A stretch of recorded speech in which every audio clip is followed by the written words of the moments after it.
ఎప్పుడైనా మంచిని మంచి అనాలే, చెడుని చెడు అనాలి.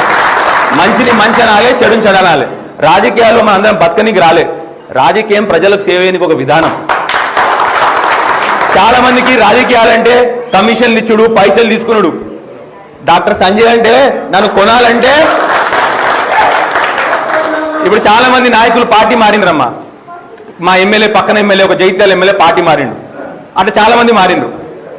నన్ను కూడా ఒకరు వచ్చి అడిగిండు, మరి నీకు కూడా, మరి నువ్వు కూడా మారుతావా అంటే నేనేమన్నా తెలుసా, డాక్టర్ సంజయ్ని కొనాలంటే వాని బాబమ్మ తాతమ్మ కూడా రావాలని పలికాను. అది నా ధైర్యం. ఎందుకంటే నిజాయితీగా బత్త కాబట్టి. చాలా మందికి నిజాయితీ లేదు కాబట్టి భయపడి అడుగుతారు. నేను నిజాయితీగా బత్తా. మనిషికి 100 మంది ప్రాణాలు కాపాడినా నేను. మీ అందరు తెలుసుంటే డాక్టర్ సంజయ్ అంటే ఎవరు, 1000 మంది ప్రాణాలు కాపాడినా. పిచ్చి రాజకీయాలు, చిల్లర రాజకీయాలు నేను ఇప్పుడు చేయను, భవిష్యత్తులో చేయబోను. నాకు కేవలం కావాల్సిందల్లా నేను ఏ రోజు ఆ నాయకుని తిట్టి బతక. ఇప్పుడు నా గురించి చెప్పుకుంటా. నేను మంచి ఉన్నా చెడ్డున్నా మీరు నిర్ణయించాలి అంతే. నేను వేరే వాళ్ళని తిట్టుకుంటా, నా భోజనం కట్టుకోను నేను. సో ధైర్యంగా ఉంటా, ఎందుకంటే నిజాయితీగా ఉంటా, ధైర్యంగా ఉంటా. 100కు 100% నాకు కావాల్సిందల్లా కేవలం నా మహిళలు మంచిగా ఉండాలి, నా రైతన్నలు మంచిగా ఉండాలి, నా యువకులు మంచిగా ఉండాలి, మంచిగా బతకాలనేది నాకు కావాల్సింది. జై తెలంగాణ.